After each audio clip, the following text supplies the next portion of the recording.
నా ఉద్యమ అభినందనలో.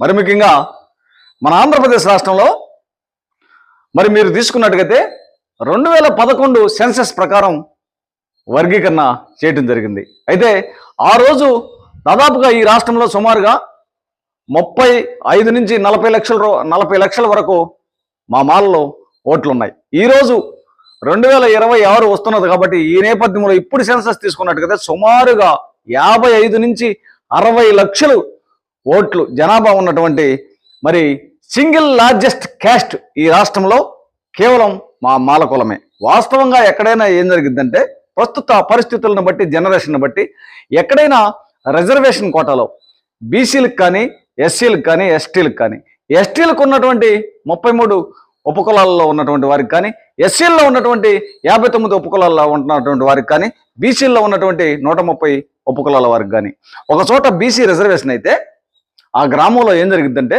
గ్రామంలో అయినా, మండలంలో అయినా, లేదా నియోజకవర్గంలో అయినా సామెత ప్రకారంగా చెప్తా ఉన్నాను నేను.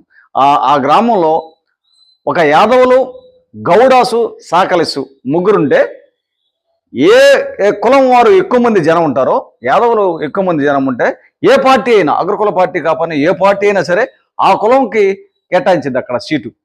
అంటే సర్పంచ్ సీట్ అయినా, వార్డు మెంబర్ సీట్ అయినా, ఆ తర్వాత ఎంపీటీసీ సీట్ అయినా, జడ్పీటీసీ సీట్ అయినా, ఎంపీపీ సీట్ అయినా, చివరకు ఎమ్మెల్యే సీట్ అయినా కూడా ఈ బీసీ సామాజిక వర్గంలో ఏ కులం వారు, ఏ ఉపకులం వారికి ఎక్కువ ఓట్లు ఉంటాయో వారికి కేటాయిస్తారు. ఇప్పుడు ఎస్సీల్లో కూడా మాలామాదిగులకు మరి సంబంధించినటువంటి ఎస్సీ రిజర్వ్డ్ సీట్ అయితే మాలలు ఎక్కువ మంది ఉంటే మాలలకు ఇస్తారు, మాదిగలు ఎక్కువ మంది ఉంటే మాదిగలకు ఇస్తారు.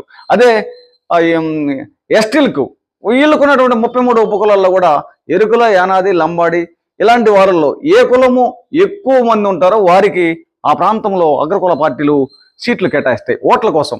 అయితే ఈ ఆంధ్రప్రదేశ్ రాష్ట్రంలో వచ్చినటువంటి తెగులు ఏంటంటే సింగిల్ లార్జెస్ట్ క్యాస్ట్, ఎక్కువ ఓట్లు జనాభా ఉన్నటువంటి ఏకైక కులము మా మాల కులం. అయితే ఇక్కడ చంద్రబాబు నాయుడు వాస్తవంగా ఎవరైనా భయపడతారు, ఏ పార్టీ అయినా. ఇలా ఓట్లు గల్లంత అవుతాయి, వీరు మనకు ఓట్లు వేరేమోనో అని భయపడతారు. చంద్రబాబు నాయుడు కూటమి ప్రభుత్వానికి భయం అనేది లేదు. మీ మాలలు మాకొద్దు, మీ ఓట్లు మాకొద్దు, అసలు మీరు మాకొద్దు అనే నినాదంతో రావడం వర్గీకరణ చేశాడు. ఆ వర్గీకరణ చేసిన తర్వాత ఈ ఎస్సీలో ఉన్నటువంటి ఉద్యోగస్తుల ప్రమోషన్లో కూడా వర్గీకరణ చేశాడు. అది అయిపోయింది. ఆ తర్వాత ఈ కూటమి ప్రభుత్వంలో ఒక కీలకమైనటువంటి శాఖ, హోంశాఖ, మాదిగ సామాజిక వర్గానికి చెందినటువంటి ఎస్సీ కమిషన్ చైర్మన్ మాదిగ సామాజిక వర్గానికి చెందినటువంటిది. ఆ తర్వాత రేపో మాపో ఇక్కడ రాజ్యసభ సభ్యుడిగా మరి